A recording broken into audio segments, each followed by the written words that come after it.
에코프로 HN 같은 경우에는 복잡하게 볼 것도 없고요. 복잡하게 볼 만한 내용도 사실 없습니다. 일단 몇 가지 포인트를 좀 짚어주자면 이 회사 같은 경우에는 과거에 엄청난 슈팅이 나왔었잖아요. 근데 이게 어떤 특별한 호재가 있어서 올라갔던 건 아니고 에코프로 내에서 환경사업 부문을 담당하는 것들을 HN을 인적 분할하면서 분리를 한 겁니다. 그래서 기존 사업을 분리해서 HN을 만들어 놓고 에코프로는 지주사가 되고 에코프로 BM 같은 경우에는 과거에 이미 물적 분할을 통해서 2차 전지를 분리한 상태입니다. 당시에 인적 분할했을 때 이 회사가 시장에서 얼마를 평가받아야 되는지 시장도 헷갈려 했던 것 같고요. 원래 그 가격 잣대에 대한 어떤 밸류에이션 잣대가 없을 때는 작전치기가 되게 좋습니다. 한번 슈팅을 만들어내면 그 다음부터 빵빵 튕겨 올라가는 이런 현상이 나오는데, 저는 2021년도 8월 달에 큰 상승이 나왔던 거는 일부는 호재였다. 하지만 대부분은 다 작전의 영향이 좀 컸다라고 보고 있고요. 그리고 지금 현재는 인적 분할 이후의 상태의 주가들, 그 근처 언저리에 좀 있습니다. 이 회사를 접근하시는 분들은 대부분 다 에코프로나 에코프로 BM을 보유하고 있거나 보유했거나 요쪽에 관심이 있는 분들이 많이 사죠. 중요한 포인트는 이 회사를 자체적으로만 놓고 봤을 때 단독으로만 보면 밸류에이션이 싸지가 않습니다. 오히려 적정가보다 좀 더 비싸다라고 저는 평가를 해요. 이렇게 많이 떨어졌는데 고점 대비 지금 뭐 5분의 1 정도 됐는데 아직도 싸지 않다고? 라고 표현할 수 있지만 이게 과거에 슈팅 나왔던 지점에 비해서는 당연히 싼 게 맞죠. 산술적으로는. 근데 이 회사가 만들어내고 있는 그 사업 영역 내에서만 이것만 본다면 이 회사가 싸다라고 표현되진 않는다. 그리고 포지션이 좀 애매합니다. 예를 들어서 에코프로 같은 경우에는 지분 관련돼서 호재들이 나올 수 있어요. 왜냐하면 일단 첫 번째로는 지분 경쟁을 하거나 혹은 향후에 승계 작업을 하면서 에코프로가 중축이 돼서 움직일 수 있습니다. 그래서 최근에 작년에 좀 올라갔다 내려갔다 왔다 갔다 하는 건데, 나중에 있을 호재로는 에코프로 머티리얼즈가 IPO하기 직전까지는 그래도 에코프로가 어느 정도 호재를 받을 수 있고요. BM은 2차 전지에 그냥 딱 특화되어 있는 회사이기 때문에 당장 이 계열사를 상징하는 가장 큰 건 BM이잖아요. 근데 그에 반해서 HN의 현재 상태만 놓고 본다면 사실 뭐 그렇게 어떤 매수 욕구를 끌어당기는 건 현재로서는 없죠. 자, 이러한 전제가 좀 필요합니다. 그러니까 이 회사 자체로만 놓고 보면은 싸진 않다.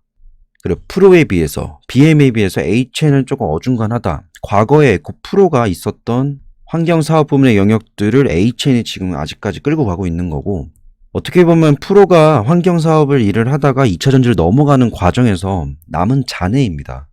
그걸 들고 있는 회사가 현재는 HN이에요.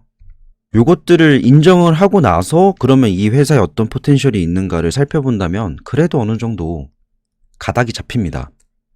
그럼 이 회사가 잠재적으로 가져갈 수 있는 포텐셜을 좀 말씀을 드리면, 뭐 코스피든 코스닥이든 기업들을 좀 오랜 기간 동안 관찰을 해보거나 다양한 기업들을 보신 분들은 알겠지만, 이 어떤 기업이 A라는 사업 영역을 하다가 B라는 신사업을 진출을 해가지고 그러니까 노선을 바꾸는 거죠.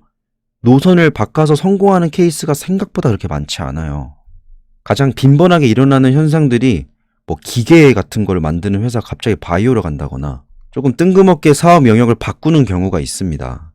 근데 에코프로 같은 경우에는 그렇게 사업 영역을 바꾸고 노선을 바꾸는 거에 있어서 엄청난 성과를 만들어낸 거죠. 큰 베팅을 때렸고 그게 시장 대세 흐름에 맞춰 들어가면서 회사도 자리 잡으면서 기업이 지금까지 가져온 성장보다 훨씬 더 비약적인 성장을 만들어낸 케이스입니다. 근데 에코프로 같은 경우에 좀 특이 케이스인 게, 이게 성공을 하더라도 좀 특이 케이스인 게, 원래 하던 일을 냅두고 다른 일로 이렇게 진출을 했을 때요, 당장 수익성이 인식되지 않거든요. 그러니까 프로로 비하면 환경사업 부문 일을 하다가 2차 전지로 진출을 합니다. 근데 이게 그 중에서 낙오되는 기업들도 있고 당장 수익성이 확보되지 않아서 기존 사업에 다시 매달리는 경우가 있어요. 근데 프로 같은 경우에는 환경사업 부문을 냅두고 나서도 2차 전지로 옮겨갔는데 2차 전지에서 돈을 많이 벌어서 자연스럽게 회사가 집중하는 분야가 2차 전지로 넘어간 거죠. 그래서 솔직히 말하면 에코프로가 지금 당장 환경사업 부문 싹 다 버리고 2차 전지만 해도 아무 타격이 없습니다. 왜냐하면 매출 규모가 지금 당장 엄청 크게 차이가 나요. 근데 저는 이거를 왜 아직 없애지 않고 환경사업 부문을 이어가고 있다라고 보냐면, 결국 2차 전지 사업을 한다는 것 자체도 어느 부분에서는 환경사업과 맞물려 갈 수 있는 부분들이 있는 거고, 지금 당장은 조금 세게 표현하면 잔해처럼 이렇게 남아있는데 향후 BM이 자리를 잡고 그리고 에코프로 머티리얼즈 상장시키고 나서 제가 그냥 제 아무런 어떤 공식적인 회사의 주장이나 근거가 없는 내용이지만 제가 생각했을 때는 현재 HN이 진행 중인 뭐 클린룸 필터, 뭐 케미칼 필터 이런 거를 조금 비중을 줄이고 폐배터리를 재활용하는 그 순환골절 시스템을 만드는 것에 기여할 수도 있다라고 봅니다. 그리고 그런 흐름이 되게 자연스러워요. 당장 에코프로 BM도 향후 폐배터리 시장이 뜬다는 거에 대해서 인식을 하고 있고 그쪽으로 지금 현재 투자를 하고 있습니다. 그래서 일단 결론은 지금 에코프로의 HM만 딱 놓고 보면 현재 하는 일만 보면 싸지 않아요. 그리고 프로랑 BM에 비하면 좀 어중간합니다. 그럼에도 불구하고 어떤 잠재력을 파악을 하고 이 잠재력이 통할 것 같다라고 생각되면 매수할 수 있는 구간이긴 하죠. 그 잠재력을 그냥 텍스트로 옮겨보면 향후 얘네가 뭐 폐배터리 시장이건 혹은 과거에는 엄청 핫했던 거지만 요즘에 조금 망각하고 있는 탄소 배출권 관련된 이슈들. 요즘에는 요거를 탄소 발자국이라 하죠.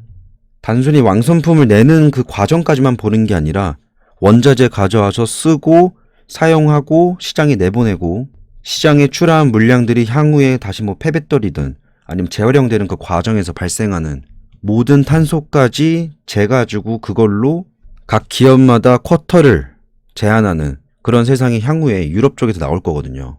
최근에 발표된 걸로는 25년부터 본격적으로 이렇게 진행한다라고 합니다.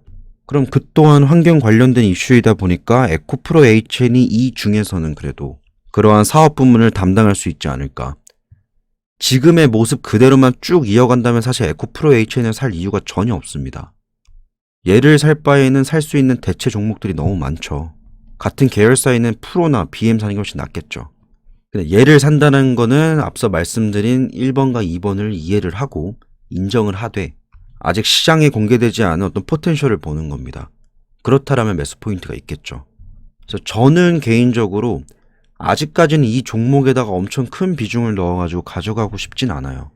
다만 최근에도 매수했다가 일부 비중을 줄였고 저번에도 매수했다가 비중을 줄였고 요걸 반복 중인데 이렇게 좀 기간을 여유를 두고 천천히 매집을 하다 보면 회사의 어떤 방향성이 크게 바뀌거나 아니면 좀 많이 진보적인 어떤 진취적인 행위를 하는 그런 모습들이 발견되는 순간이 올 수도 있다라고 좀 봅니다.